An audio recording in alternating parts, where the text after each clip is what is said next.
छत्रपती शिवाजी महाराजांच्या पदस्पर्शाने पावन असलेल्या किल्ले रायगडावर अनधिकृत भव्य राजवाडे कोणी बांधले?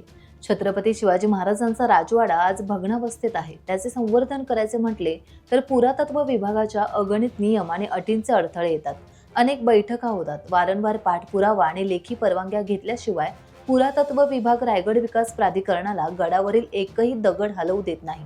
मग या पवित्र आणि पुण्यभूमीत सिमेंट कॉन्क्रीटचे अनधिकृत भव्य राजवाडे बांधण्यास परवानगी कोणी दिली? रायगडावर विनापरवानगी हॉटेल, रेस्टॉरंट, कॅफे आणि सिमेंट कॉन्क्रीटचे भव्य राजवाडे बांधण्यास परवानगी कोणी दिली, असा संतप्त सवाल माजी खासदार संभाजीराजे छत्रपती यांनी उपस्थित केल्यानंतर आता शिवप्रेमींमध्ये संतापाची लाट उसळली आहे. संतापाचा भडका उडण्याची शक्यता आहे. शिवरायांच्या किल्ले रायगडावर होणारे अतिक्रमण शिवप्रेमी कधीच खपवून घेणार नाहीत, कारण किल्ले रायगडावर फक्त आणि फक्त छत्रपती शिवरायांचा राजवाडा असावा हीच अपेक्षा शिवप्रेमींची आहे.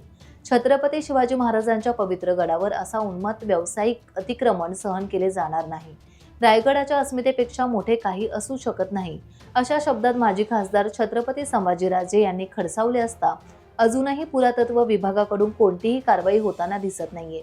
त्यामुळे आता रायगडासह महाराष्ट्रातील शिवप्रेमी जनतेत संतापाची लाट उसळली आहे. टाइम्स डिजिटलला लाईक करा, शेअर करा, सबस्क्राईब करा आणि बेल आयकॉन दाबायला विसरू नका. Times digital.